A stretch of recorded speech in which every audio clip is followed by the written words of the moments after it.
병상에 누운 박태호를 내려다보며 오정란이 낮게 입을 열었습니다. 아들을 반으로 나눕시다. 당신 아들 하나, 내 아들 하나. 그게 공평하잖아요. 김명희는 흔들리지 않는 눈으로 그 말을 받아냈습니다. 그 절반을 정말 내놓을 사람이 당신이라고 믿으라는 거예요? 오정란의 입꼬리가 비틀렸습니다. 그이는 다시는 못 깨어나요. 이제 결정할 사람은 우리 둘뿐이에요. 그런데 그 순간 감긴 줄 알았던 박태호의 눈꺼풀 아래에서 눈동자가 천천히 움직이고 있었습니다. 죽은 줄 알았던 사람이 모든 말을 듣고 있었다면 이 자리에서 무너질 사람은 과연 누구일까요? 그리고 박태호가 끝내 후계자로 점찍은 이름은 두 아들 중 누구도 아니었습니다. 박태호가 의식을 잃고 누운 병실은 숨소리조차 무겁게 가라앉아 있었습니다. 그 곁에서 오정란이 김명희와 마주 앉았습니다. 두 여자 사이에 놓인 침묵은 칼날처럼 팽팽했습니다. 먼저 입을 연 쪽은 오정란이었습니다. 내 제안은 아직 유효해요. 아들을 반으로 나누자는 거. 오정란은 손끝으로 무릎을 천천히 두드리며 말을 이었습니다. 당신 아들 박민준을 한쪽에 세우고 내 아들 박현준을 다른 한쪽에 세우면 돼요. 그게 가장 깔끔한 그림 아니겠어요? 김명희는 표정을 바꾸지 않았습니다. 다만 무릎 위에 올린 손이 아주 미세하게 굳어졌습니다. 오정란은 그 틈을 놓치지 않고 한 발 더 들어왔습니다. 현준이 일에 대해 더는 입에 올리지 않겠다는 약속, 그 값으로 절반을 내놓겠다는 거예요. 이만하면 거절하기 아까운 조건 아닌가요? 김명희는 잠시 눈을 내리깔았습니다. 박현준의 출생에 얽힌 비밀, 그것이 자신의 손에 들려 있다는 사실을 오정란이 두려워하고 있다는 것을 김단희는 알고 있었습니다. 그래서 오정란이 이렇게까지 절반을 내밀며 매달리는 것이겠지요. 하지만 이 제안에는 분명 다른 셈이 숨어 있을 것이었습니다. 절반을 양보할 사람이 아니라는 것을 김단희는 누구보다 잘 알고 있었습니다. 그녀는 천천히 고개를 들어 오정란의 눈을 마주 보았습니다. 그 눈빛 안에서 오정란의 진짜 노림수를 읽어내려는 듯 김명희의 시선은 한치도 흔들리지 않았습니다. 조건이 너무 좋아서 오히려 겁이 나는군요. 김명희가 낮게 말했습니다. 오정란은 그 말을 흥정의 시작으로 받아들이고 옅게 웃었습니다. 그러나 그 웃음 뒤로 두 사람이 그리는 그림은 이미 전혀 다른 방향으로 갈라지고 있었습니다. 김단희는 이 자리가 함정이라는 것을 직감하면서도 그 함정의 깊이를 끝까지 가늠해 보기로 마음먹었습니다. 오정란은 김명희가 머뭇거리는 모습을 보며 한층 더 부드럽게 말을 건넸습니다. 오래 끌 것 없어요. 이런 기회는 두 번 다시 오지 않으니까. 그 말 속에는 조급함이 숨어 있었습니다. 김단희는 그 조급함을 놓치지 않았습니다. 정말로 모든 패를 쥔 사람이라면 이렇게까지 서두를 이유가 없었습니다. 오정란이 절반을 미끼로 내미는 데에는 분명 그녀가 두려워하는 무언가가 있었습니다. 김명희는 속으로 그 두려움의 정체를 헤아렸습니다. 박현준의 출생 비밀, 그리고 어쩌면 박태호가 정말로는 깨어날지 모른다는 불안. 그 두 가지가 오정란을 이토록 다급하게 만들고 있었습니다. 김단희는 천천히 미소를 거두며 오정란의 다음 말을 기다렸습니다. 거절도 승낙도 아닌 그 침묵 속에서 두 여자의 보이지 않는 줄다리기가 한층 팽팽해지고 있었습니다. 한쪽은 모든 것을 차지하려는 욕망으로, 다른 한쪽은 오랜 복수의 셈으로 같은 탁자를 사이에 두고 서로 다른 칼을 갈고 있었습니다. 오정란은 김명희가 쉽게 넘어오지 않자 더 깊은 패를 꺼냈습니다. 솔직히 말할게요. 그이는 이제 다시는 깨어나지 못해요. 오정란은 병상 쪽을 힐끗 보며 목소리를 낮췄습니다. 갤러리 수장고에서 쓰러진 사람을 내가 직접 병원으로 옮겼어요. 그 자리에서 위임장을 써주고는 그대로 의식을 잃은 거고. 오정란의 입에서는 마치 미리 짜둔 대본을 읽듯 매끄러운 이야기가 흘러나왔습니다. 의료 기록이 다 그렇게 남아있어요. 강 실장도 그 자리에 있었으니 증언을 해줄 거고. 김명희는 아무 말 없이 듣고만 있었습니다. 오정란은 그 침묵을 자신의 승기로 받아들인 듯 더욱 자신만만해졌습니다. 위임장 한 장이면 경영권은 내 손에 들어와요. 그러니 당신은 지금 절반이라도 챙기는 게 현명한 선택이에요. 오정란은 손을 내밀듯 부드럽게 말했지만 그 말 끝에는 분명한 협박이 깔려 있었습니다. 거절하면 절반조차 없다는 뜻이었습니다. 김단희는 속으로 차갑게 그 말을 곱씹었습니다. 박태호가 쓰러진 정황도 위임장이 만들어진 과정도 모든 것이 오정란의 손끝에서 빚어진 그림이라는 것을 직감했습니다. 의료기록과 강 실장의 증언으로 완성하겠다는 그 계획이 너무나도 매끄러워서 오히려 어딘가 구멍이 있을 것이라는 의심이 들었습니다. 김명희는 입가에 옅은 미소만 띈 채 천천히 입을 열었습니다. 그렇게 다 준비를 해두셨군요. 그 한마디 속에 담긴 차가움을 오정란은 미처 알아채지 못했습니다. 오정란은 김명희가 마침내 마음을 굳히려 한다고 여기며 한층 목소리를 부드럽게 풀었습니다. 잘 생각했어요. 우리 둘이 손을 잡으면 누구도 우릴 막지 못해요. 그러나 김단희의 눈은 이미 병상에 누운 박태호의 미세한 숨결을 향하고 있었습니다. 정말로 저 사람이 다시 깨어나지 못할 것인지 그녀는 확신할 수 없었습니다. 강 실장의 증언이라고 하셨죠? 김명희가 조용히 물었습니다. 그 사람이 끝까지 당신 편에 설 거라고 정말 믿어요? 오정란은 코웃음을 쳤습니다. 그 사람은 이미 내 손 안에 있어요. 돈도 받았고 약점도 잡혔으니 배신할 수가 없죠. 그 자신만만한 대답에 김단희의 눈빛이 잠시 날카로워졌습니다. 사람을 돈과 약점으로만 묶어두려는 그 오만함이 오히려 오정란의 빈틈이라는 것을 김단희는 직감했습니다. 박태호 같은 인물이 자신의 신복을 그렇게 쉽게 빼앗기도록 내버려 둘 리 없었습니다. 김명희는 그 의심을 가슴 깊이 새겨둔 채 겉으로는 아무것도 모르는 표정을 지었습니다. 오정란은 자신의 말에 도취되어 김명희의 그 침묵을 항복으로 받아들였습니다. 그러나 그 침묵은 굴복이 아니라 오정란의 모든 빈틈을 하나씩 헤아리는 차가운 계산이었습니다. 김단희는 병상에 누운 박태호를 다시 한번 곁눈으로 살피며 이 판의 진짜 주인이 누구일지 조용히 가늠했습니다. 그러나 그 모든 대화를 누워있는 박태호는 듣고 있었습니다. 약 기운이 온몸을 짓누르고 있었지만 그는 의식의 끈을 안간 힘으로 붙잡고 있었습니다. 감긴 눈꺼풀 너머로 오정란의 목소리가 또렷이 들어왔습니다. 위임장이라는 말, 의식불명이라는 말, 그리고 아대를 반으로 나누자는 말까지 한마디도 놓치지 않았습니다. 박태호는 손가락 하나 까딱하지 않으려 애썼습니다. 지금 깨어있다는 사실을 들키는 순간 모든 것이 끝장이라는 것을 알았기 때문입니다. 분할이라는 단어가 오정란의 입에서 흘러나올 때 그의 손끝이 이불 위에서 아주 미세하게 떨렸습니다. 자신이 평생을 바쳐 일으킨 아대를 둘로 쪼개겠다는 말이 그 무엇보다 그를 분노하게 만들었습니다.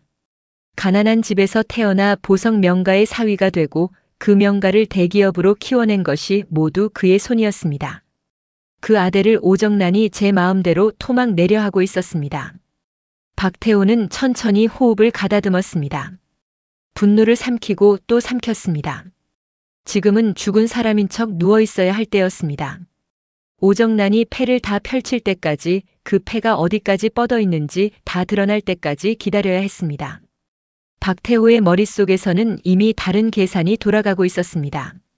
오정란이 짜둔 이 그림을 거꾸로 그녀를 향해 겨눌 칼로 바꿀 방법을 그는 누운 채로 그려나가고 있었습니다. 오정란은 자신이 이겼다고 믿으며 점점 더 깊은 속내를 흘리고 있었고 그 한마디 한마디가 박태호에게는 그녀를 올가맬 증거로 쌓여갔습니다. 박태호는 속으로 차갑게 웃었습니다. 자신을 죽은 사람으로 몰아세우는 그 손이 머지않아 제 무덤을 파는 손이 되리라는 것을 오정란만이 모르고 있었습니다. 박태호는 다시 한번 숨을 죽인 채 그녀가 마지막 패까지 펼쳐 보이기를 기다렸습니다. 약 기운이 또 한 차례 그의 의식을 끌어내리려 했습니다. 박태호는 이를 악물고 그 무거운 졸음을 밀어냈습니다. 지금 정신을 놓는 순간 모든 것이 오정란의 손에 넘어가 버릴 것이었습니다. 그는 평생 단 한 번도 누군가에게 모든 것을 빼앗기는 자리에 서본 적이 없었습니다. 가난도 멸시도 그 모든 것을 짓밟고 올라선 사람이 박태호였습니다. 그 손으로 일군 아대를 오정란 따위에게 내줄 수는 없었습니다. 박태호의 손끝에 다시 힘이 들어갔습니다. 오정란이 김명희와 흥정하는 목소리가 점점 멀어졌다 가까워지기를 반복했습니다. 그 혼미한 와중에도 박태호의 머릿속에서는 강 실장이 모았을 증거와 임원들을 소집할 순서가 차갑게 정리되고 있었습니다. 죽은 척 누워있는 이 시간이 길어질수록 오정란이 파놓은 무덤은 그만큼 더 깊어질 것이었습니다. 박태호는 그 깊어지는 무덤을 끝까지 묵묵히 지켜보고 있었습니다. 한편 오정란 편으로 완전히 돌아선 줄 알았던 강 실장은 따로 움직이고 있었습니다. 그는 병원 한쪽 사무실에서 위임장과 관련된 서류들을 조용히 들춰보고 있었습니다. 위임장이 작성된 시각, 공증을 받은 과정, 그리고 그 안에 남은 미세한 빈틈들을 그는 하나씩 사진으로 찍어두었습니다. 박태호의 서명이 평소와 미묘하게 다른 점, 작성 시각이 의료 기록과 어긋나는 점, 공증인의 도장이 찍힌 순서까지 강 실장은 꼼꼼히 증거를 모았습니다. 그 모든 행동이 사실은 박태호가 미리 심어둔 지시에 따른 것이었습니다. 강 실장은 오정란에게 매수당한 척 그녀 곁에 머물면서 정작 그녀가 벌이는 일의 증거를 거꾸로 모으고 있었던 것입니다. 박태호는 오래전부터 강 실장에게 단단히 일러두었습니다. 오정란이 무슨 짓을 벌이든 그 곁에 붙어 모든 것을 기록하라고 말입니다. 강 실장은 그 지시를 한치의 어긋남도 없이 따르고 있었습니다. 그는 모은 자료를 작은 봉투에 담아 안주머니 깊숙이 넣었습니다. 손끝이 가늘게 떨렸지만 그의 눈빛만은 흔들리지 않았습니다. 오정란이 자신을 완전히 믿고 있다는 사실이 강 실장에게는 오히려 가장 유리한 패였습니다. 그는 사무실 문틈으로 복도를 살핀 뒤 아무 일도 없었다는 듯 천천히 자리를 정리했습니다. 박태호가 눈을 뜨는 그 순간 이 봉투가 모든 것을 뒤집을 열쇠가 되리라는 것을 강 실장은 알고 있었습니다. 그는 봉투를 다시 한번 손으로 눌러 확인했습니다. 그 안에는 오정란이 그토록 완벽하다 믿은 위임장의 모든 허점이 담겨 있었습니다. 강 실장은 깊게 숨을 들이마셨습니다. 회장의 신호가 떨어지는 순간 자신이 어떤 위험에 처할지 그도 잘 알고 있었습니다. 그러나 그는 박태호의 사람이었습니다. 오정란의 돈도 협박도 그의 충성을 사지는 못했습니다. 강 실장은 조용히 자리에 앉아 마지막 순간을 기다렸습니다. 복도 너머에서 오정란의 발소리가 가까워졌다 멀어졌습니다. 강 실장은 그 소리에 잠시 긴장했지만 이내 평정을 되찾았습니다. 그는 오정란이 자신을 의심하지 않는다는 것을 알고 있었습니다. 그녀에게 강 실장은 그저 돈에 매수된 비서일 뿐이었습니다. 그 착각이 그를 가장 안전하게 지켜주는 방패였습니다. 강 실장은 자신이 박태호의 곁을 지켜온 긴 세월을 떠올렸습니다. 회장은 냉혹했지만 그래도 강 실장은 끝까지 그의 사람이었습니다. 오정란의 돈은 그의 충성을 잠시 빌릴 수는 있어도 결코 살 수는 없었습니다. 강 실장은 안주머니의 봉투를 마지막으로 한 번 더 매만지며 회장이 보낼 신호를 기다렸습니다. 그는 오정란이 자신을 매수했다고 믿는 그 순간이 박태호의 가장 큰 무기가 되리라는 것을 알고 있었습니다. 적이 방심하는 만큼 회장의 칼은 더 깊이 박힐 것이었습니다. 강 실장은 손목시계를 들여다보았습니다. 박태호가 약 기운을 떨치고 일어설 시간이 점점 가까워지고 있었습니다. 그는 마음속으로 모든 절차를 다시 한번 점검했습니다. 임원들을 소집하고 위조 증거를 회장에게 넘기고 결정적인 순간에 증언으로 나서는 것까지 강 실장은 그 모든 순서를 한치의 어긋남도 없이 그려두었습니다. 조용한 사무실 안에서 그는 폭풍 전야의 긴장을 홀로 견디고 있었습니다. 창밖으로 어둠이 짙어질수록 강 실장의 결심은 오히려 더 단단해졌습니다. 회장의 신호가 떨어지는 순간 그는 망설임 없이 자신의 자리를 지킬 작정이었습니다. 오정란은 송근태를 따로 불러 낮은 목소리로 일렀습니다. 강 실장, 저 사람 우리 편이라고는 해도 끝까지 믿을 순 없어. 네가 옆에 붙어서 잘 지켜봐. 송근태는 고개를 끄덕이며 강 실장이 머무는 사무실 쪽을 흘끗 살폈습니다. 오정란은 강 실장이 자신의 손아귀에 완전히 들어왔다고 믿고 있었습니다. 돈으로 매수했고 약점을 쥐었으니 배신할 리 없다고 여겼습니다. 그러나 바로 그 믿음이 오정란의 가장 큰 빈틈이었습니다. 강 실장은 옆방에서 자료를 차곡차곡 챙기며 때를 기다리고 있었습니다. 송근태가 문 앞을 지키고 있었지만 강 실장은 이미 필요한 모든 것을 안주머니에 갈무리한 뒤였습니다. 그는 오히려 송근태에게 태연히 말을 건넸습니다. 사모님이 걱정이 많으신가 봐. 이렇게까지 사람을 붙여두시고. 송근태는 멋쩍게 웃으며 답했습니다. 그냥 시키는 대로 하는 거죠, 뭐. 강 실장은 속으로만 차갑게 웃었습니다. 자신을 감시하라고 붙인 사람 앞에서 그는 가장 중요한 증거를 품은 채 아무렇지 않게 서 있었습니다. 오정란이 자신감에 차서 큰 그림만 그리는 사이 그 발밑에서는 이미 다른 판이 짜이고 있었습니다. 강 실장은 박태호가 신호를 보낼 그 순간만을 기다렸습니다. 자신을 믿어 의심치 않는 오정란의 자신감이 오히려 그녀를 무너뜨릴 가장 확실한 통로가 되어가고 있었습니다. 송근태는 강 실장의 평온한 얼굴을 보며 아무런 의심도 품지 못했습니다. 그는 오정란에게 돌아가 강 실장이 얌전히 있다고 보고할 것이었습니다. 그 보고가 오히려 오정란을 더 깊은 방심으로 이끌 것이었습니다. 강 실장은 창밖으로 흐려지는 하늘을 바라보며 마음을 다잡았습니다. 곧 모든 것이 뒤집힐 시간이었습니다. 그는 안주머니의 봉투를 한 번 더 눌러보았습니다. 송근태는 잠시 머뭇거리다 입을 열었습니다. 사모님이 요즘 너무 무리하시는 것 같아서 걱정이긴 합니다. 강 실장은 그 말에 속으로 쓴웃음을 지었습니다. 오정란을 향한 송근태의 충성 또한 그 나름대로는 진심이었습니다. 그러나 그 진심이 곧 무너질 주인을 위한 것이라는 사실을 송근태는 알지 못했습니다. 사모님은 강한 분이니까 잘 이겨내실 겁니다. 강 실장이 담담하게 답했습니다. 그 말 속에 담긴 차가운 아이러니를 송근태는 끝내 알아채지 못했습니다. 강 실장은 다시 서류로 시선을 돌렸습니다. 머지않아 이 조용한 사무실이 오정란의 모든 계획이 무너지는 출발점이 되리라는 것을 그는 누구보다 잘 알고 있었습니다. 송근태는 한참을 그 자리에 서 있다가 다시 오정란에게로 발길을 돌렸습니다. 그가 전할 보고가 오정란의 방심을 더욱 키우리라는 것을 강 실장은 차가운 눈으로 지켜보았습니다. 모든 패가 박태호의 손을 향해 천천히 모여들고 있었습니다. 김단희는 오정란의 절반 분할 제안을 받아들이는 척 시간을 끌기로 했습니다. 너무 빨리 거절하면 오정란이 다른 길을 찾을 것이고 너무 빨리 응하면 함정에 걸려들 것이기 때문이었습니다.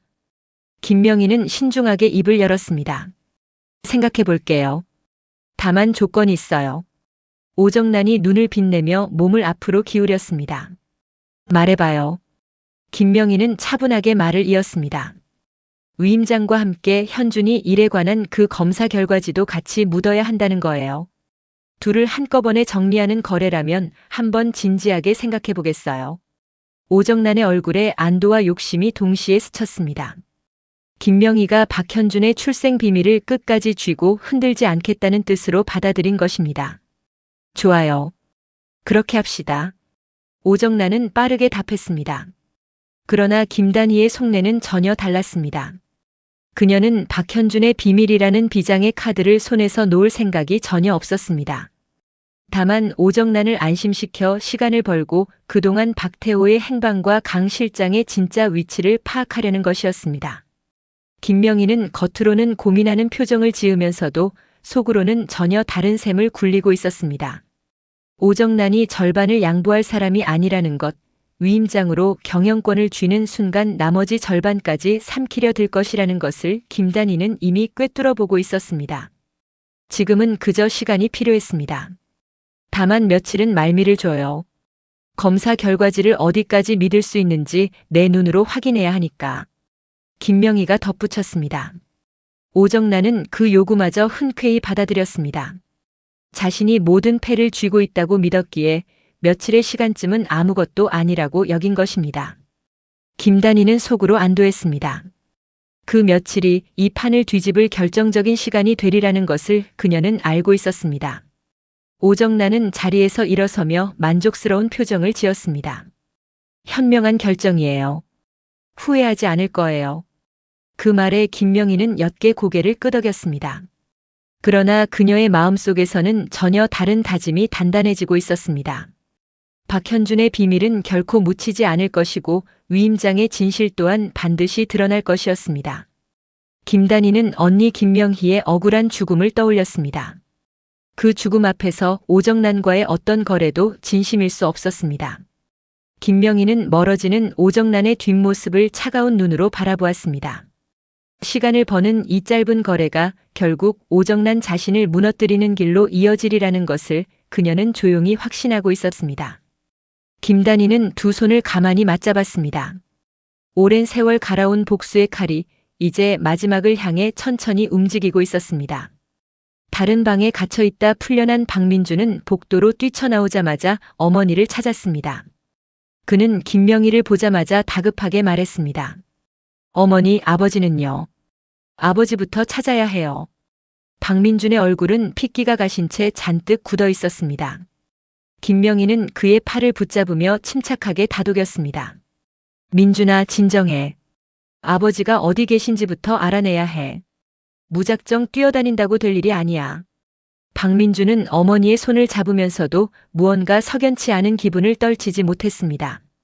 아버지가 쓰러진 정황도 어머니와 오정란이 같은 자리에서 무언가를 의논하고 있었다는 사실도 모두 그의 마음 한구석을 무겁게 짓눌렀습니다. 어머니, 혹시 그 사람이랑 무슨 이야기를 하신 거예요? 박민준이 조심스럽게 물었습니다. 김명희는 잠시 말문이 막혔지만 이내 차분히 답했습니다. 네가 걱정할 일은 아니야. 지금은 아버지 일에만 집중하자. 박민주는 고개를 끄덕였지만 어머니와 오정란이 무언가를 함께 숨기고 있다는 의심을 좀처럼 지울 수 없었습니다. 그 두 사람이 한자리에 앉아 있었다는 것 자체가 그에게는 낯설고 불안한 그림이었습니다.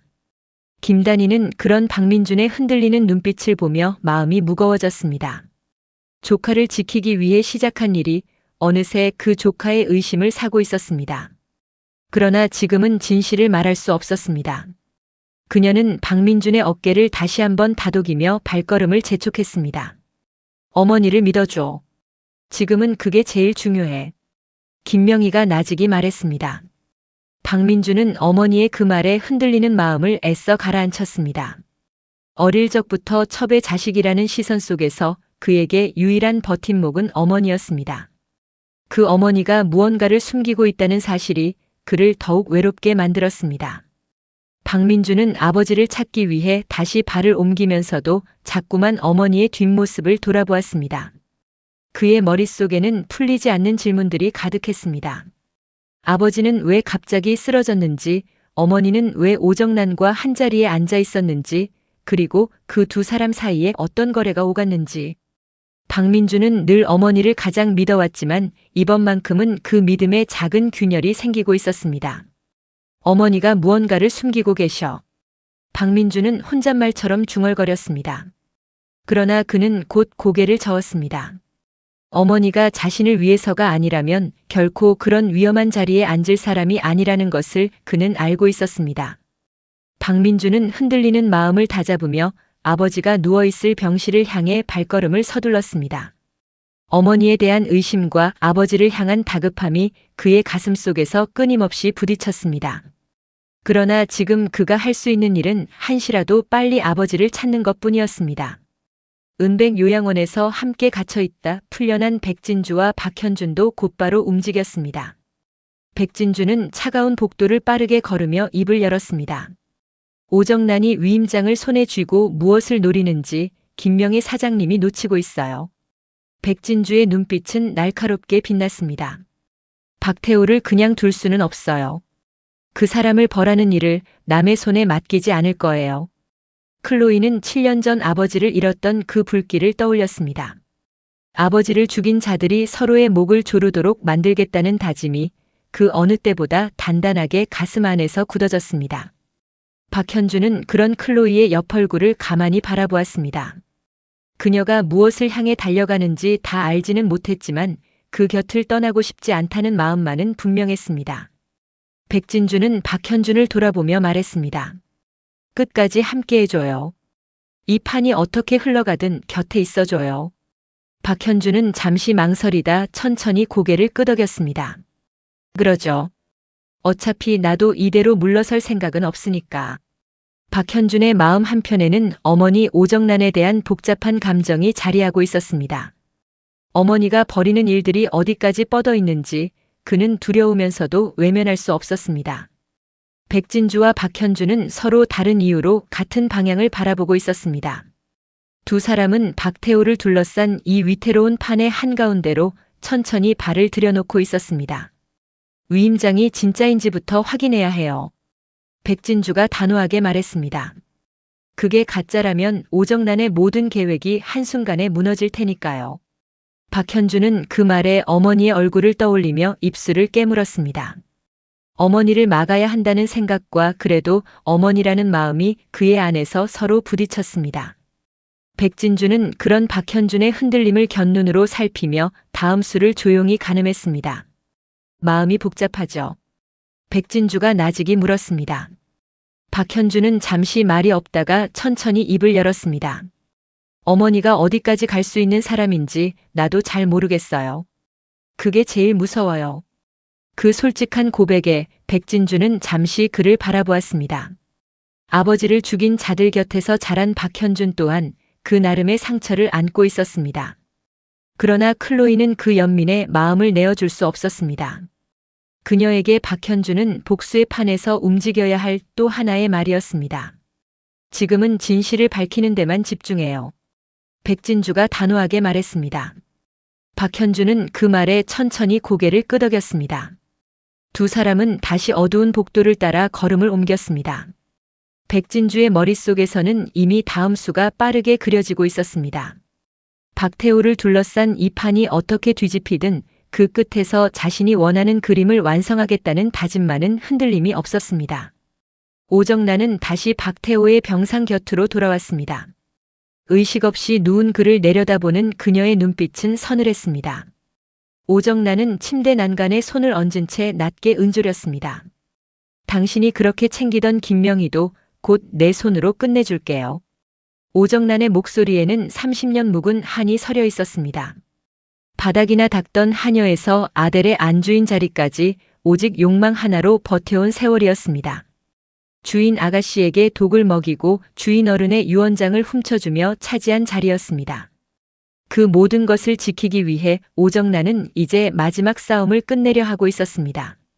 30년이에요. 그 긴 싸움을 이제 내 손으로 끝낼 거예요. 오정란은 그렇게 다짐하며 박태호의 창백한 얼굴을 내려다보았습니다. 그 순간 그녀는 알아채지 못했습니다. 감긴 박태호의 눈꺼풀 아래에서 눈동자가 천천히 움직이고 있다는 것을 말입니다. 박태호는 오정란의 그 한마디 한마디를 모두 듣고 있었습니다. 자신을 끝내겠다는 말도 김명희를 포기하게 만들겠다는 말도 전부 그의 귀에 또렷이 새겨졌습니다. 박태호의 입가는 미동도 없었지만 그 안에서는 분노와 계산이 함께 끓어오르고 있었습니다. 오정란이 승리를 확신하며 읊조리는 그 순간이 사실은 그녀가 가장 위험한 벼랑 끝에 서 있는 순간이라는 것을 그녀만이 모르고 있었습니다. 오정란은 박태호의 손등을 천천히 쓸어내리며 작게 웃었습니다. 당신이 날 사랑하지 않은 그 오랜 세월 이제 다 갚아줄게요. 그 목소리에는 애증이 뒤엉켜 있었습니다. 사랑받지 못한 여자의 한과 모든 것을 차지하려는 욕망이 한데 뒤섞여 있었습니다. 박태호는 그 손길을 느끼면서도 미동조차 하지 않았습니다. 그는 모든 것을 견디며 자신이 일어설 그 순간만을 기다리고 있었습니다. 오정란의 손끝이 자신의 손등을 쓸어내릴 때마다 박태호의 분노는 오히려 더 차갑게 가라앉았습니다. 그는 이 여자가 자신을 죽이려 했다는 사실도 김명희를 끝내려 한다는 사실도 한치의 망설임 없이 머릿속에 새겨두었습니다. 오정란은 한참을 그렇게 박태호의 곁을 지키다가 천천히 몸을 일으켰습니다. 이제 곧 모든 게 내 것이 될 거예요. 그녀는 마지막으로 그렇게 속삭이고는 병실을 나섰습니다. 문이 닫히는 소리가 들리자 박태호의 눈꺼풀이 미세하게 떨렸습니다. 그는 천천히 눈을 뜨려다 아직은 때가 아니라는 듯 다시 눈을 감았습니다. 오정란이 완전히 자신감에 취해 마지막 패까지 펼쳐들기를 박태호는 끝까지 기다리고 있었습니다. 그 인내의 끝에서 그는 모든 것을 한꺼번에 거둬들일 작정이었습니다. 병실에는 다시 무거운 정적이 내려앉았습니다. 박태호는 어둠 속에서 천천히 손가락을 움직여 보았습니다. 약 기운이 조금씩 빠져나가고 있었습니다. 일어설 시간이 한 걸음씩 다가오고 있었습니다. 김단희는 정윤정과 단둘이 남은 자리에서 비로소 속내를 드러냈습니다. 그녀는 낮은 목소리로 분할 제안의 함정을 짚어나갔습니다. 오정란이 절반을 순순히 양보할 사람이 아니야. 김단희는 손끝으로 탁자를 짚으며 말을 이었습니다. 위임장으로 경영권을 쥐는 순간 그 사람은 나머지 절반까지 삼키려 들 거야. 절반을 준다는 말은 그저 미끼일 뿐이지. 정윤정은 굳은 얼굴로 고개를 끄덕였습니다. 그럼 어쩌실 거예요? 그냥 시간만 끌 순 없잖아요. 김단희는 잠시 생각에 잠겼습니다. 지금 가장 중요한 것은 두 가지였습니다.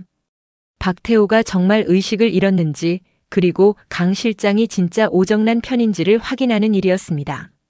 강 실장이 어디서 무얼 하고 있는지부터 알아내야 해. 김단희가 단호하게 말했습니다.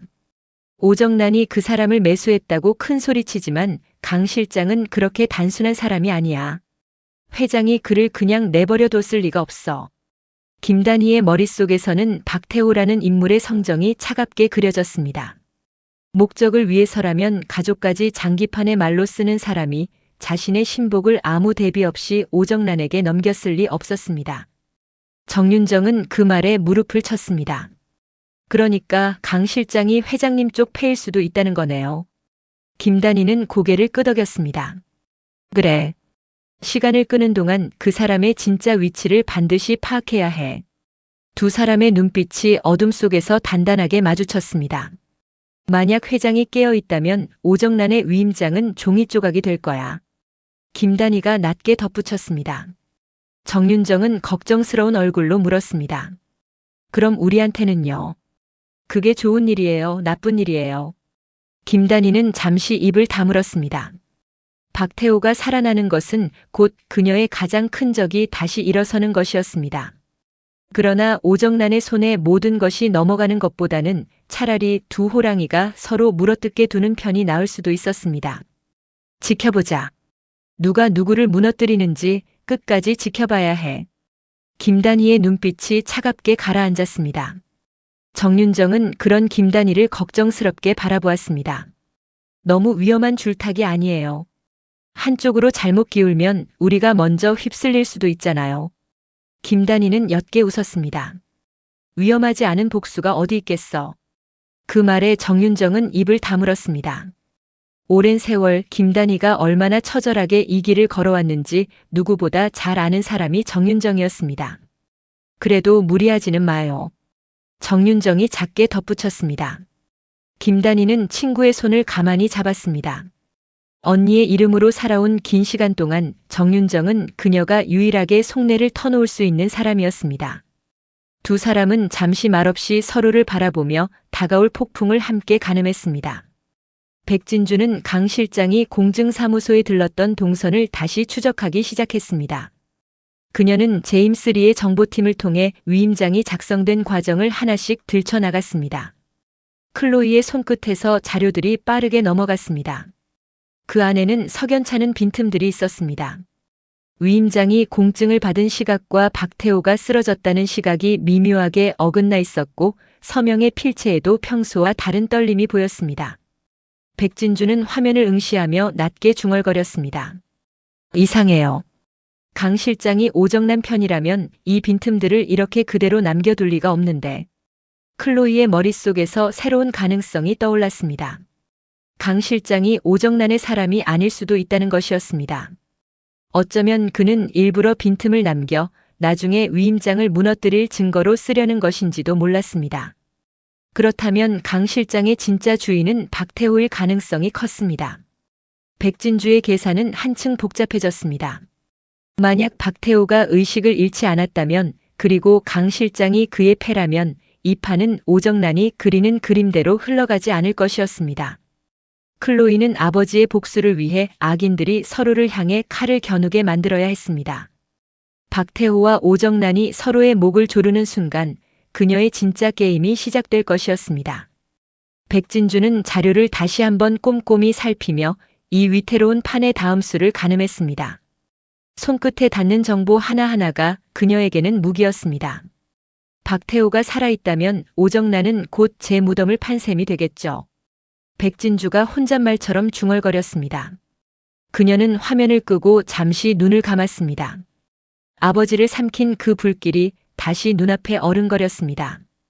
클로이는 천천히 눈을 떴습니다. 이 판이 어떻게 뒤집히든 그 끝에서 모든 원수가 무너지는 그림을 그녀는 끝까지 그려나갈 작정이었습니다. 백진주는 다시 자료를 펼쳐 위임장의 사본을 들여다보았습니다. 강 실장이 남긴 빈틈들은 마치 누군가가 의도적으로 흘려둔 단서처럼 정교했습니다. 이 정도로 치밀한 사람이라면 결코 오정란 같은 인물에게 진심으로 충성할 리 없었습니다. 클로이는 그 확신을 굳히며 박태호가 곧 움직일 것이라 내다보았습니다. 박태호가 이 위임장을 거꾸로 쓴다면 백진주는 말끝을 흐리며 눈을 가늘게 떴습니다. 그 그림 속에서 가장 먼저 무너지는 사람은 오정란이었습니다. 클로이는 자료를 챙기며 그 무너짐의 한가운데로 자신의 칼을 어떻게 밀어넣을지 차갑게 계산하기 시작했습니다. 아버지를 죽인 자들이 서로의 목을 조르도록 만드는 것, 그것이 그녀가 7년을 견디며 그려온 그림이었습니다. 박태호와 오정란의 싸움은 그 그림의 가장 중요한 한 장면이 될 것이었습니다. 백진주는 화면 속 위임장의 빈틈을 다시 한번 짚어보며 박태호가 그 종이를 어떻게 휘두를지 머릿속으로 그려나갔습니다. 원수가 다시 일어서는 그 순간조차 클로이에게는 또 하나의 기회였습니다. 마침내 박태호가 눈을 떴습니다. 약 기운이 빠져나간 그의 눈동자는 어느 때보다 차갑고 또렷했습니다. 그는 천장을 잠시 응시하다 천천히 상체를 일으켰습니다. 온몸이 무거웠지만 머릿속만은 칼날처럼 맑았습니다. 박태호는 오정란이 짜둔 모든 그림을 떠올렸습니다.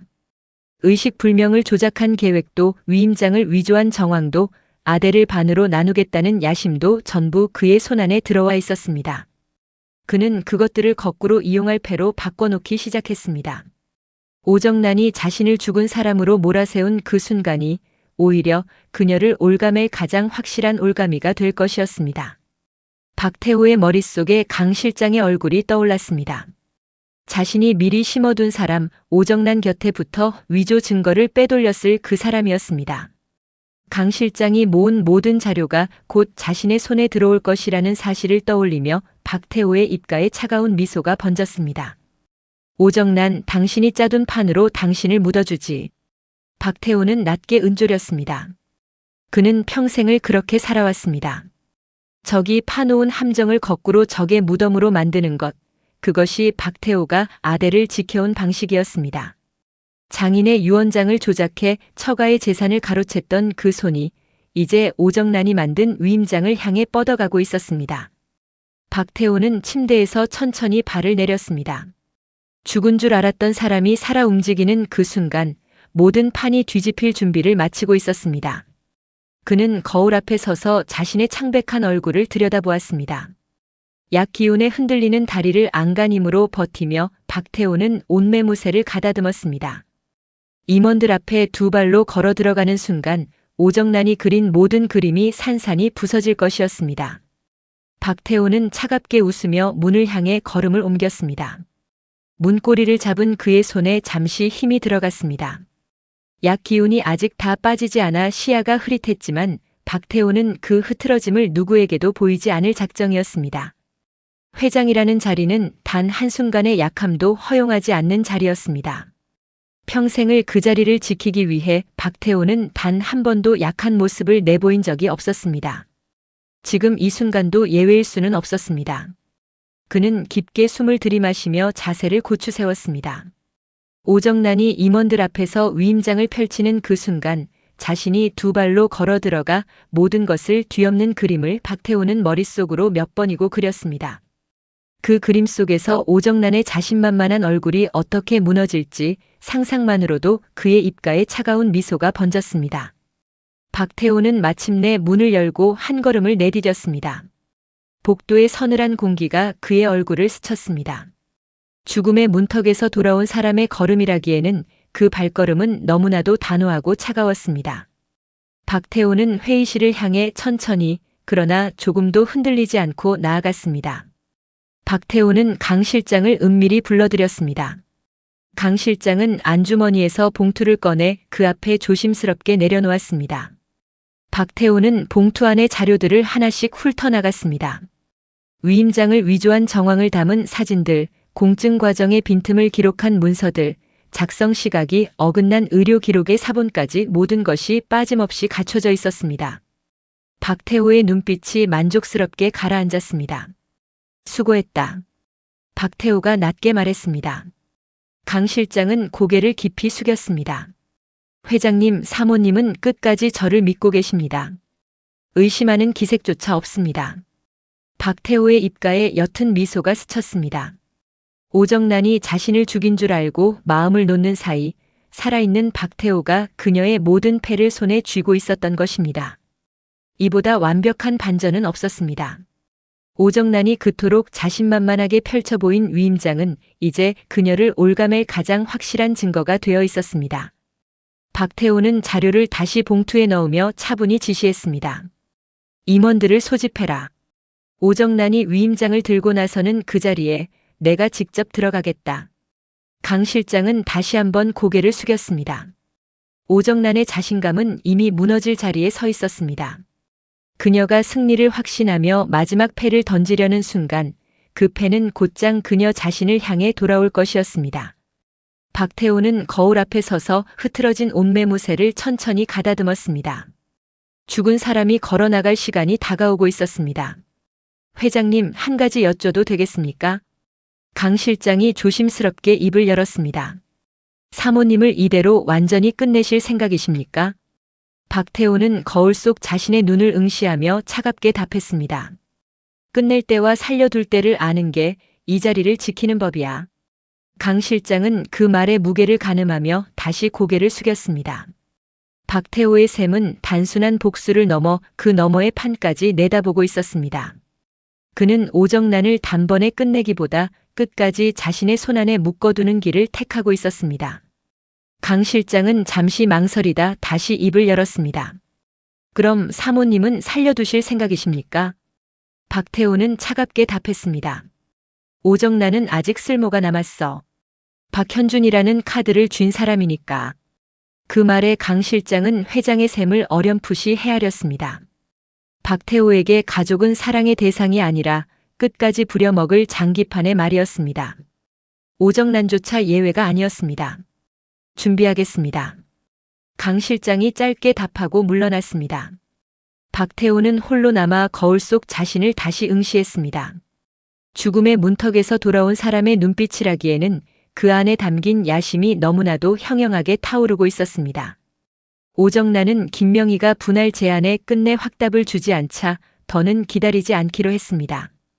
그녀는 위임장을 손에 들고 임원들 앞에 나설 채비를 갖췄습니다.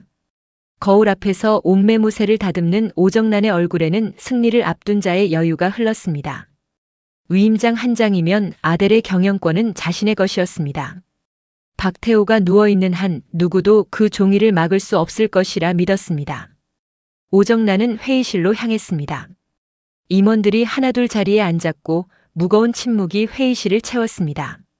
오정란은 천천히 위임장을 탁자 위에 펼쳐놓으며 입을 열었습니다. 회장님께서 의식을 잃기 전 제게 경영을 위임하셨습니다. 이 위임장이 그 증거입니다. 임원들의 시선이 술렁이며 종이 위로 모였습니다. 바로 그 순간이었습니다. 회의실 문이 천천히 열렸습니다. 그리고 의식불명이어야 할 박태호가 멀쩡한 걸음으로 그 안으로 걸어 들어왔습니다. 회의실의 공기가 한순간에 얼어붙었습니다. 임원들은 입을 다물지 못한 채 박태호를 바라보았습니다. 죽은 줄 알았던 회장이 두 발로 걸어 들어오는 그 광경에 누구도 말을 잇지 못했습니다. 오정란의 얼굴에서 핏기가 천천히 가셨습니다. 손에 쥔 위임장이 미세하게 떨렸습니다. 그녀가 그토록 완벽하다고 믿었던 그림이 그 한순간에 무너져 내리고 있었습니다. 박태호는 천천히 회의실을 가로질러 그녀에게 다가갔습니다. 그의 눈빛은 얼음장처럼 차가웠습니다. 여보, 어떡해? 오정란의 입에서 가까스로 말이 새어나왔습니다. 그러나 그 뒷말을 잊지 못했습니다. 박태호는 그런 그녀를 향해 옅게 웃었습니다. 그 웃음 속에는 모든 것을 알고 있다는 차가운 확신이 담겨 있었습니다. 오정란은 비로소 깨달았습니다. 자신이 죽였다고 믿은 그 사람이 처음부터 모든 것을 듣고 있었다는 것을 말입니다. 자신이 병상 곁에서 내뱉은 그 모든 말들, 김명희를 끝내겠다는 다짐도 30년 싸움을 끝내겠다는 선언도 전부 박태호의 귀에 또렷이 새겨졌을 것이었습니다. 그 사실이 오정란의 등줄기를 서늘하게 훑고 지나갔습니다. 회의실의 임원들은 박태호와 오정란을 번갈아 바라보며 숨을 죽였습니다. 누구도 먼저 입을 열지 못했습니다. 박태호는 천천히 상석으로 걸음을 옮겼습니다. 약 기운에 다리가 휘청거렸지만 그는 단 한 번도 비틀거리지 않았습니다. 그 흔들림 없는 걸음이 오히려 오정란을 더욱 깊은 공포로 몰아넣었습니다. 다들 앉아 있어. 박태호가 임원들을 향해 낮게 말했습니다. 그 한마디에 회의실의 공기가 완전히 그의 소나기로 넘어갔습니다. 오정란은 펼쳐놓은 위임장을 다시 걷어들이려 손을 뻗었지만 박태호의 차가운 시선이 그 손을 멈춰 세웠습니다. 그대로 둬. 그 말에 오정란의 손이 허공에서 굳었습니다. 위임장은 이제 그녀의 무기가 아니라 그녀를 올가맬 증거가 되어 탁자 위에 놓여 있었습니다. 오정란은 그 종이를 바라보며 자신이 직접 판 함정 위에 서 있다는 사실을 비로소 실감했습니다. 박태호는 오정란 앞에 멈춰서서 입을 열었습니다. 그의 목소리는 낮았지만 회의실 구석까지 또렷이 울렸습니다. 당신이 나를 약물로 재우고 이 위임장을 위조했지. 박태호는 강 실장이 확보한 증거를 하나씩 탁자 위에 펼쳐놓았습니다. 위조 정황을 담은 사진들, 어긋난 시각을 기록한 문서들이 임원들 앞에 낱낱이 드러났습니다. 공증 시각과 의료 기록이 어긋나 있어. 서명의 필체도 내 것이 아니야. 이게 무슨 뜻인지 여기 계신 분들이 다 알 거야. 오정란은 발뺌할 구멍을 잃었습니다. 그녀의 입술이 파르르 떨렸습니다. 박태호는 거기서 멈추지 않았습니다. 그는 오정란이 박민준을 노렸던 일까지 다시 꺼내 들었습니다. 당신이 손을 댄 게 위임장뿐인 줄 알아. 내 아들을 가둔 일까지 전부 알고 있어. 박태호의 말 한마디 한마디가 오정란을 점점 더 깊은 궁지로 몰아넣었습니다. 임원들의 시선이 오정란에게 따갑게 쏟아졌습니다. 그녀가 평생을 바쳐 쌓아 올린 안주인의 위엄이 그 자리에서 산산이 부서지고 있었습니다. 오정란은 무어라 변명을 하려 입을 열었지만 박태호가 펼쳐놓은 증거 앞에서 그 어떤 말도 힘을 갖지 못했습니다. 박태호는 차갑게 그녀를 내려다보았습니다. 30년을 그의 곁에서 욕망 하나로 버텨온 여자가 이제 그가 펼쳐놓은 함정 위에 발이 묶여 있었습니다. 박태호의 눈빛에는 한 점의 흔들림도 없었습니다. 강 실장. 박태호가 나직이 불렀습니다. 강 실장이 한 발 앞으로 나서며 고개를 숙였습니다. 사모님께서 위임장을 작성하시는 과정을 제가 처음부터 끝까지 지켜보았습니다. 강 실장의 증언에 오정란의 얼굴이 사색이 되었습니다. 자신이 가장 믿었던 사람이 처음부터 박태호의 사람이었다는 사실이 그 자리에서 드러난 것입니다. 오정란은 비틀거리며 탁자 모서리를 붙잡았습니다. 임원들의 웅성거림이 회의실을 가득 채웠습니다. 누구도 더는 오정란의 편에 서려 하지 않았습니다. 강 실장 너. 오정란이 떨리는 목소리로 그를 노려보았습니다. 강 실장은 고개를 숙인 채 아무 대답도 하지 않았습니다. 그 침묵이 오정란에게는 가장 잔인한 배신의 확인이었습니다. 돈으로 묶었다고 믿었던 사람이 처음부터 자신을 함정으로 이끌고 있었던 것입니다. 오정란은 송근태가 보고했던 말들을 떠올렸습니다. 강 실장이 얌전히 있었다는 그 보고가 사실은 그녀를 더 깊은 방심으로 몰아넣은 덫이었습니다. 오정란의 다리에서 힘이 풀렸습니다. 평생을 욕망 하나로 버텨온 그녀가 처음으로 발밑이 무너지는 감각을 느끼고 있었습니다. 바닥을 닦던 하녀에서 아델의 안주인까지 올라온 30년의 세월이 그 한순간에 모래성처럼 허물어지고 있었습니다. 오정란은 끝까지 물러서지 않았습니다. 그녀는 떨리는 목소리로 우겼습니다. 이건 다 김명희의 함정이에요. 그 여자가 나를 모함하려고 꾸민 일이라고요. 오정란은 김명희를 향해 손가락을 뻗으며 소리쳤지만 강 실장의 증언과 위조 문서 앞에서 그 말은 이미 힘을 잃은 뒤였습니다.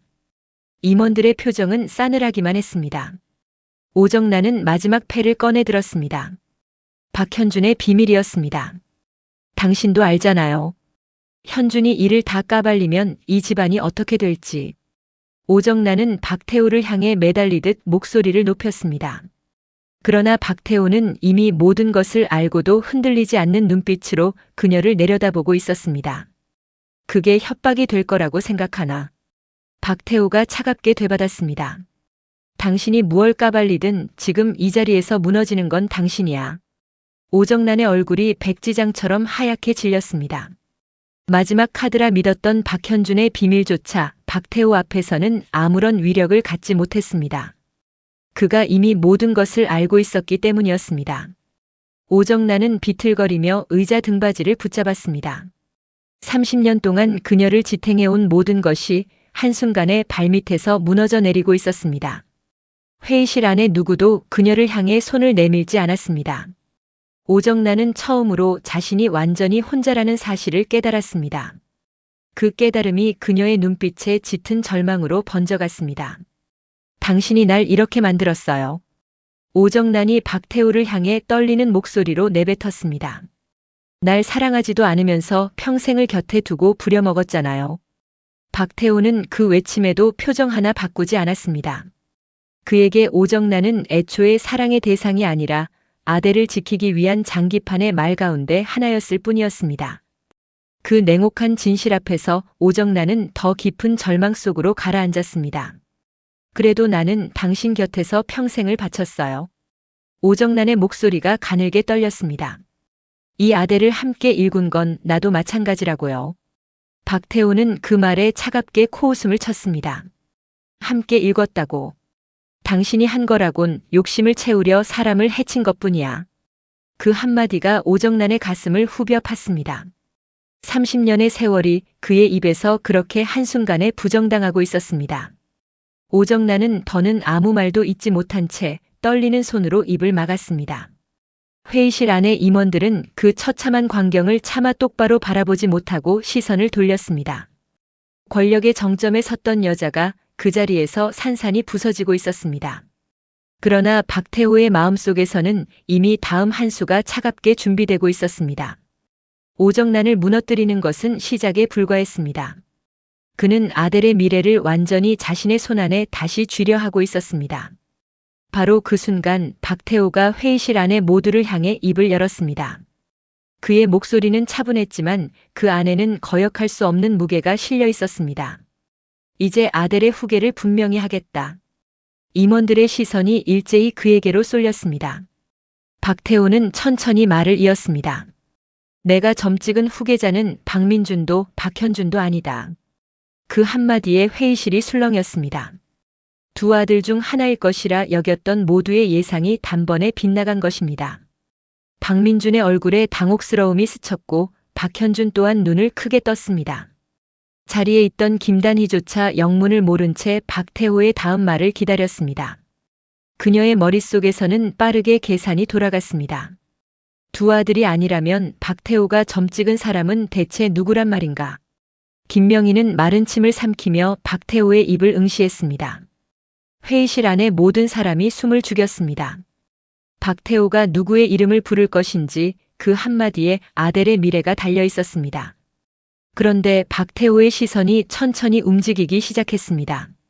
그 시선은 임원들을 지나 두 아들을 지나 한 사람에게로 향하고 있었습니다. 바로 김명희였습니다. 박태호의 눈길이 자신에게 머무는 것을 느낀 김단희의 등줄기로 서늘한 기운이 스쳐 지나갔습니다. 무언가 잘못되어 가고 있다는 직감이 그녀의 가슴을 차갑게 옥죄어 왔습니다. 박민주는 그런 어머니의 굳은 얼굴을 곁에서 지켜보며 영문을 알 수 없는 불안에 휩싸였습니다. 박현준 역시 아버지의 시선이 김명희에게 멈춘 것을 보고 입을 다물지 못했습니다. 회의실의 무거운 정적 속에서 박태호의 입이 다시 천천히 열리기 시작했습니다. 김단희의 머릿속에는 수많은 생각이 한꺼번에 스쳐 지나갔습니다. 박태호가 두 아들을 모두 제쳐둔다면 남은 사람은 자신뿐이었습니다. 그러나 그것은 그녀가 단 한 번도 그려본 적 없는 그림이었습니다. 김단희가 원한 것은 조카 박민준을 후계자로 세우는 것이었지 자신이 그 자리에 오르는 것이 결코 아니었습니다. 더구나 박태호가 아는 자신은 죽은 언니 김명희였습니다. 그 시선의 무게가 김단희의 어깨를 무겁게 짓눌렀습니다. 그녀는 마른 침을 삼키며 박태호의 입에서 나올 이름을 기다렸습니다. 그 한마디가 자신이 오랜 세월 쌓아온 복수의 판을 통째로 뒤흔들 것 같은 예감에 김단희의 손끝이 차갑게 식어갔습니다. 회의실 안의 모든 시선이 박태호의 입으로 모였습니다. 그 짧은 침묵의 순간이 김단희에게는 한없이 길게만 느껴졌습니다. 박민준도 박현준도 임원들도 모두 같은 긴장 속에서 박태호의 다음 말을 기다리고 있었습니다. 아델의 미래가 그 한마디에 달려 있었습니다. 오정란은 무너진 자리에서도 귀를 곤두세웠습니다. 자신이 모든 것을 잃은 지금 박태호가 누구를 세울지가 그녀에게는 마지막 남은 관심사였습니다. 박태호가 마침내 입을 열었습니다. 아델의 다음 주인은 김명희다. 회의실 안의 공기가 멎었습니다. 박태호가 진짜 후계자로 점찍은 사람은 자신이 첩으로 곁에 두었던 김명희 본인이었습니다. 두 아들을 모두 제쳐두고 그녀를 세우겠다는 한수에 자리에 있던 모두가 충격에 빠졌습니다. 박민준은 믿을 수 없다는 표정으로 어머니를 바라보았고 박현준은 입을 다물지 못했습니다. 임원들은 서로의 얼굴만 살피며 어찌할 바를 몰랐습니다. 박태호는 흔들림 없는 눈으로 김명희를 바라보았습니다. 당신은 보석을 보는 눈이 있고 바이오 부문을 이만큼 키워낸 사람이야. 아델을 맡을 자격은 두 아들보다 당신에게 있어. 박태호의 말에는 한치의 망설임도 없었습니다. 그는 오래전부터 김명희를 지켜봐왔고 그녀의 능력과 야심을 누구보다 잘 알고 있었습니다. 그러나 그가 아는 김명희는 사실 죽은 언니의 이름을 빌려 살아온 김단희였습니다. 그 진실을 모르는 박태호의 선택이 이제 김단희를 전혀 예상치 못한 자리로 밀어 올리고 있었습니다. 가장 충격에 빠진 사람은 오정란이었습니다. 그녀는 절반은커녕 아무것도 손에 넣지 못할 처지가 되었음을 깨달았습니다. 자신이 그토록 없애려 했던 여자가 이제 아델의 주인 자리에 오르게 된 것입니다. 오정란의 두 눈에 불길 같은 증오가 타올랐습니다. 그러나 박태호 앞에서 그녀는 한마디도 내뱉을 수 없었습니다. 받아들이겠나? 박태호가 김명희를 향해 물었습니다. 그 물음에 회의실 안의 모든 시선이 다시 김명희에게로 쏟아졌습니다. 김단희는 마른 입술을 천천히 떼었지만 쉽게 답을 내놓을 수 없었습니다. 권좌가 눈앞에 놓였지만 그것은 결코 그녀가 원하던 방식의 권좌가 아니었습니다. 박태호의 시선은 답을 재촉하듯 그녀에게 고정되어 있었습니다. 회의실 안의 모든 사람이 김명희의 입만 바라보고 있었습니다. 자신이 그 자리에 오른다 한들 그것은 죽은 언니의 이름으로 앉는 자리일 뿐이었습니다. 김단희의 가슴 한구석이 서늘하게 저려왔습니다. 박민준은 그런 어머니를 바라보며 입을 열었습니다. 어머니가 아델을 맡으신다고요. 그의 목소리에는 놀라움과 혼란이 뒤섞여 있었습니다. 김단희는 아들의 눈을 마주 보았지만 쉽게 답을 줄 수 없었습니다. 자신이 그 자리에 오르는 것은 곧 박민준을 후계자로 세우려던 모든 계획을 스스로 무너뜨리는 일이었습니다. 박태호는 그 침묵을 다그치듯 다시 입을 열었습니다. 왜 망설이지? 평생을 이 자리를 위해 일해온 사람이. 그 말에 김단희는 가슴이 서늘해졌습니다. 박태호는 자신이 아델을 탐낸다고 굳게 믿고 있었습니다. 그 오해 위에서 그는 그녀를 권좌로 끌어올리려 하고 있었습니다. 죽은 언니의 이름으로 살아온 김단희조차 이 전개만은 예상하지 못했습니다. 박태호의 입에서 자신의 이름이 후계자로 불리는 순간 그녀의 온몸이 얼어붙었습니다. 김단희가 그려온 그림은 전혀 다른 것이었습니다. 조카 박민준을 아델의 후계자로 세워 언니 김명희의 억울한 죽음을 풀어주는 것, 그것이 그녀가 오랜 세월 복수의 칼을 갈며 버텨온 이유였습니다. 보석 감정사를 거쳐 그룹 사장직까지 오른 것도 오직 그 목적을 위해서였습니다. 그런데 박태호가 자신을 직접 후계자로 끌어올리겠다고 합니다. 박민준을 세우려던 계획이 박태호의 한 수로 완전히 흔들리고 있었습니다. 김단희는 가슴이 서늘하게 식어가는 것을 느꼈습니다. 박태호는 자신을 죽은 언니 김명희로만 알고 있었습니다. 그가 후계자로 세우려는 사람은 김명희였지 김단희가 아니었습니다. 표면상으로는 그녀가 아델의 주인 자리에 오르는 것이지만 그 자리는 언니의 이름으로 앉는 자리였습니다. 진짜 김단희는 여전히 어디에도 없었습니다. 그뿐만이 아니었습니다. 박태호의 후계자가 되는 순간 그녀는 오정란의 칼끝에 가장 먼저 노출될 것이었습니다. 30년 욕망의 화신인 오정란이 자신에게서 모든 것을 빼앗아간 여자를 가만둘 리 없었습니다. 박태호의 선택은 그녀를 권좌에 올리는 동시에 가장 위험한 벼랑 끝으로 밀어넣고 있었습니다. 김단희는 흔들리는 마음을 안간힘으로 다잡으며 박태호의 눈을 마주 보았습니다. 그 눈 속에서 그녀는 또 다른 함정의 그림자를 읽어내려 애썼습니다. 박태호가 정말 자신을 믿어 권좌를 내미는 것인지 아니면 자신을 미끼로 또 다른 판을 짜는 것인지 김단희는 쉽게 가늠할 수 없었습니다. 언니의 이름이 그녀를 가장 높은 자리로 동시에 가장 위태로운 자리로 밀어올리고 있었습니다. 김단희는 오랜 세월 자신을 짓눌러온 그 무게를 다시 떠올렸습니다. 자신의 이름을 버리고 언니의 삶을 살아온 시간, 오직 복수만을 위해 버텨온 처절한 나날들이었습니다. 그 모든 시간이 박태호의 이 한 수 앞에서 전혀 다른 방향으로 휘어지고 있었습니다. 박민준을 후계자로 세우려던 계획은 무너졌지만 어쩌면 자신이 직접 그 자리에 오르는 것이 언니의 억울함을 푸는 또 다른 길이 될지도 몰랐습니다. 김단희는 그 가능성을 차갑게 가늠했습니다. 권좌에 오른다는 것은 곧 아델의 모든 비밀에 가장 가까이 다가선다는 뜻이기도 했습니다. 박태호가 처가의 재산을 어떻게 가로챘는지, 언니를 어떻게 희생시켰는지 그 진실에 한 걸음 더 다가설 수 있을지도 몰랐습니다. 김단희는 흔들리던 마음을 천천히 가다듬었습니다. 이 위험한 자리를 오히려 자신의 무기로 바꿔놓을 방법을 그녀는 이미 그려나가기 시작했습니다. 박태호와 오정란의 30년 싸움은 이제 전혀 다른 국면으로 접어들고 있었습니다. 죽은 줄 알았던 박태호가 살아 돌아왔고 진짜 후계자로는 그가 첩으로 두었던 김명희가 지목되었으며 오정란은 모든 패를 잃은 채 그 자리에 서 있었습니다.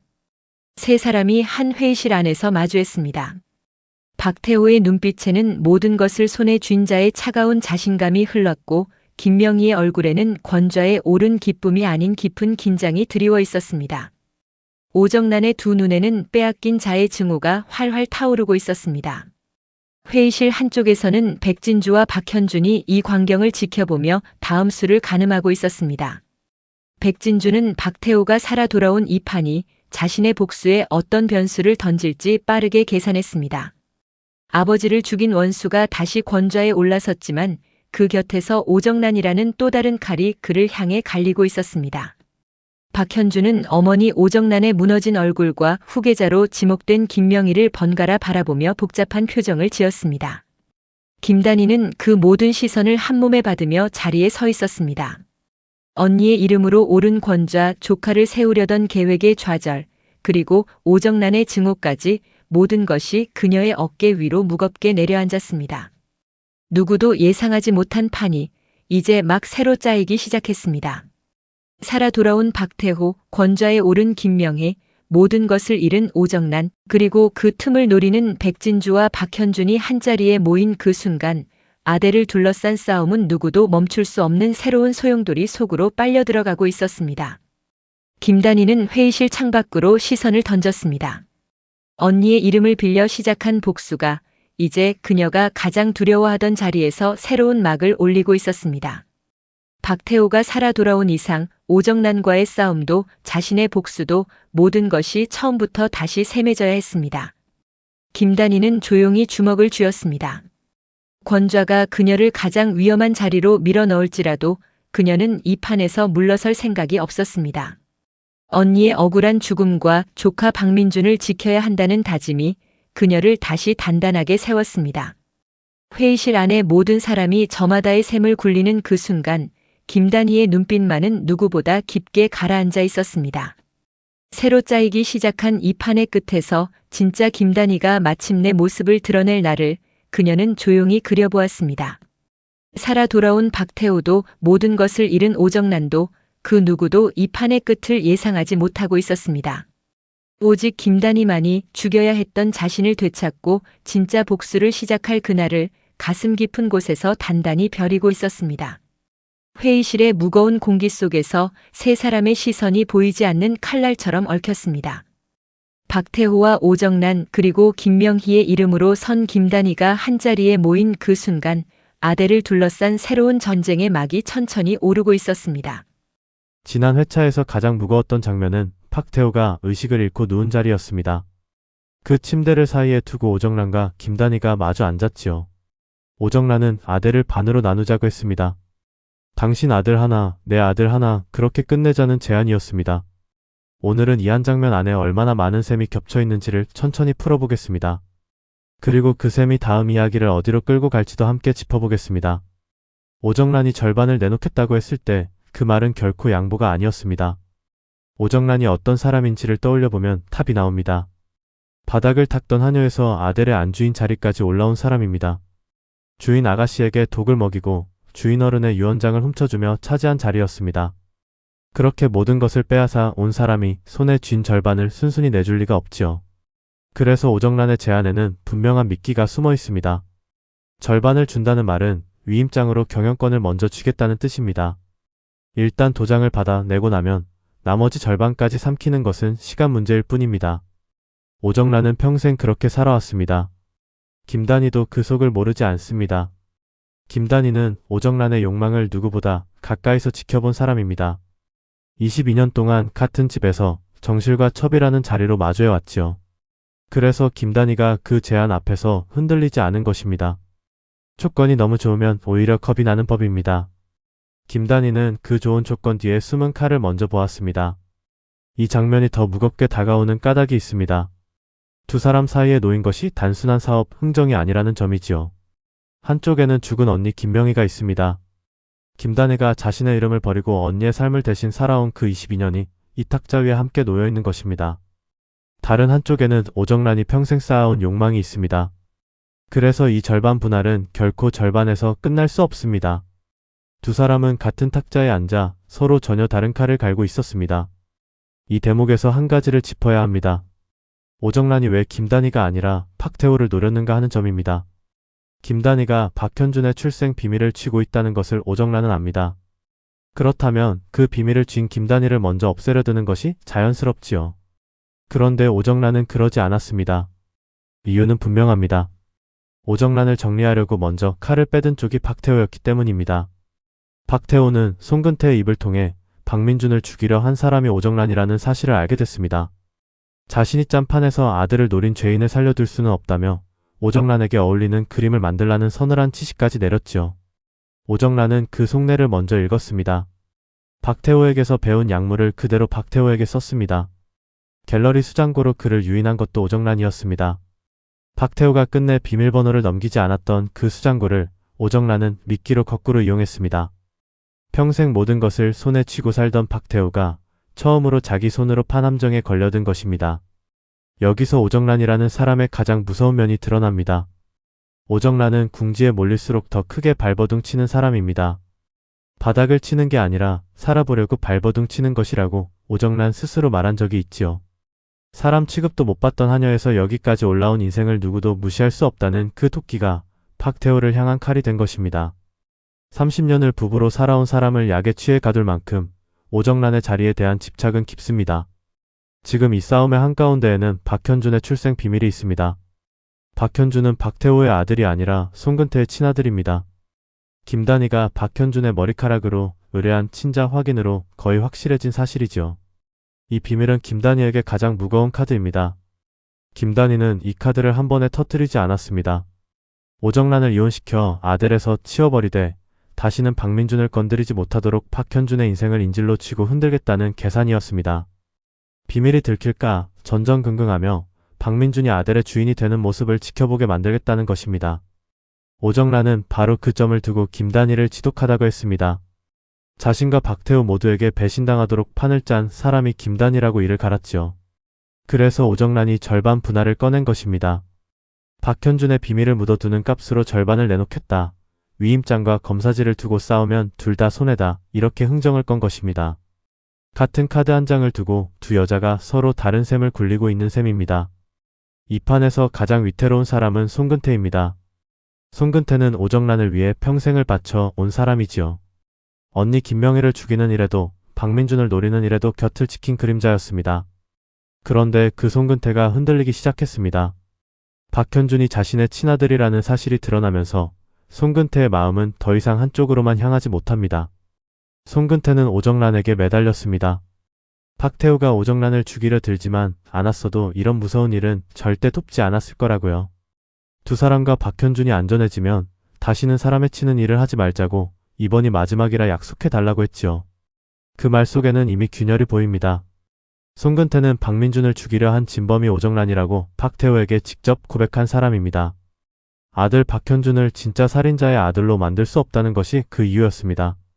오정란이 가장 믿는 사람이 동시에 오정란을 가장 흔들 수 있는 사람이라는 뜻입니다. 오정란이 그를 옆방에 가둔 강 실장을 감시하라 시키며 곁에 두는 것도 실은 가장 가까운 곳에 가장 큰 빈틈을 두고 있는 셈입니다. 박민준은 지금 기억을 잃은 상태입니다. 백진주도 클로이도 자신이 사랑했던 사람도 기억하지 못합니다. 자신이 당한 교통사고가 어머니 오정란의 짓이었다는 사실조차 뒤늦게 전해 들었습니다. 그런데도 박민준은 회사에 출근해 잃어버린 시간을 되찾으려 애쓰고 있습니다. 기억을 잃은 박민준의 곁에는 두 종류의 거짓이 있습니다. 하나는 최윤아입니다. 최윤아는 백진주를 흉내내며 박민준의 마음을 붙잡으려 하지요. 박민준이 처음 자신의 손을 잡고 웃어주었다며 이 행복을 반드시 자기 것으로 만들겠다고 물러서지 않습니다. 또 하나는 어머니 김단희입니다.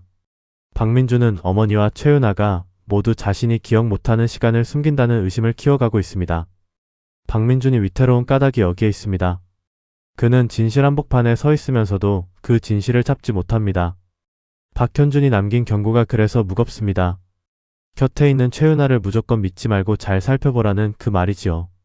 기억이 돌아오는 순간 박민준을 둘러싼 모든 거짓이 한꺼번에 무너질 것입니다. 그 순간이 다가올수록 박민준을 붙잡아 두려는 손들은 더 다급해질 수밖에 없습니다. 백진주는 이제 남의 손에 폭수를 맡기지 않겠다고 결심했습니다. 박태우를 처벌하는 일을 김단희에게 맡겨둘 수 없다며 직접 아들의 주인이 되겠다고 움직이기 시작했죠. 7년 전 아버지를 삼킨 그 불길이 백진주를 다시 일으켜 세우고 있습니다. 그 곁에는 박현준이 있습니다. 박현준은 자신이 박태우와 오정란의 아들이라는 사실에 무너졌던 사람입니다. 어머니가 사람을 죽이고 박민준을 노리고 아버지를 납치하기까지 한 그 모든 죄 앞에서 괴로워했지요. 그런데 박현준은 그 고통을 안고 백진주의 곁에 섰습니다. 폭수가 뭔지 잘 모르겠지만 아버지가 백진주를 다치게 하는 것만큼은 막겠다며 자신이 가진 모든 것을 주겠다고 했습니다. 백진주는 그 마음을 알면서도 그 연민에 자신을 내어주지 않습니다. 백진주에게 박현준은 여전히 복수의 판에서 움직여야 할 말이기 때문입니다. 동시에 백진주는 자신이 박현준을 가장 힘들게 하는 사람일지도 모른다는 마음을 그에게 직접 털어놓기도 했습니다. 두 사람은 같은 방향을 보고 컸지만 그 안에 담긴 마음의 무게는 전혀 다릅니다. 그래서 이 동행이 더 아슬아슬한 것이지요. 지금 모든 다툼의 한가운데에는 위임장이 있습니다. 박태호의 권한을 대신 행사할 수 있는 종이 한 장입니다. 오정란은 강 실장을 매수해 이 위임장을 손에 넣었습니다. 이 종이가 가리키는 것은 결국 후계 구도입니다. 오정란이 그리는 그림은 박현준을 한쪽의 주인으로 세우는 것입니다. 김단희가 그리는 그림은 박민준을 아들의 유일한 후계자로 세우는 것입니다. 죽은 언니 김명희의 억울함을 조금이나마 풀어주겠다는 22년을 갈아온 다짐이죠. 절반으로 나누자는 오정란의 제안은 이 두 그림이 정면으로 부딪히는 자리입니다. 그러나 이 위임장에는 약한 고리가 있습니다. 박태우가 제 발로 권한을 넘긴 것이 아니라는 점입니다. 약에 취해 의식을 잃은 사람에게서 강제로 만들어낸 종이입니다. 의료기록도 강 실장의 증언도 오정란이 미리 준비했다고 하지만 그렇게 급히 짜 맞춘 그림에는 빈틈이 남기 마련입니다. 그래서 다음 이야기는 이 위임장이 정말 오정란의 무기로 끝까지 남을 치를 묻는 방향으로 흘러갈 가능성이 높습니다. 박태우 같은 사람이 자신의 신북강 실장을 그렇게 쉽게 빼앗기도록 내버려 두었을지도 다시 한번 의심해볼 대목입니다. 오늘 짚어본 것은 결국 한 가지로 모입니다. 침대를 사이에 둔 절반 분할 제안은 평화가 아니라 더 깊은 전쟁의 시작이라는 것입니다. 오정란은 모든 것을 차지하려는 욕망으로, 김단희는 22년을 갈아온 복수의 셈으로 같은 탁자에서 서로 다른 칼을 갈고 있습니다. 박현준의 비밀 흔들리는 송근태, 기억을 잃은 박민준, 그리고 위임장 한 장이 그 위에 겹쳐 있지요. 이 패들이 어떻게 부딪히는지를 지켜보는 것이 앞으로의 가장 큰 재미일 것입니다. 오정란은 박태호를 눕혀둔 채 모든 패를 쥐었다고 믿고 있습니다. 그러나 죽은 사람인 척 누운 자리에서 정말 모든 말을 흘려보내고만 있었을까요? 절반을 미끼로 내민 그 자신감이 오히려 오정란 자신을 올가맬 올가미가 될지도 모릅니다. 다음 이야기에서 이 판이 누구의 손으로 뒤집히는지 함께 지켜봐 주시기 바랍니다.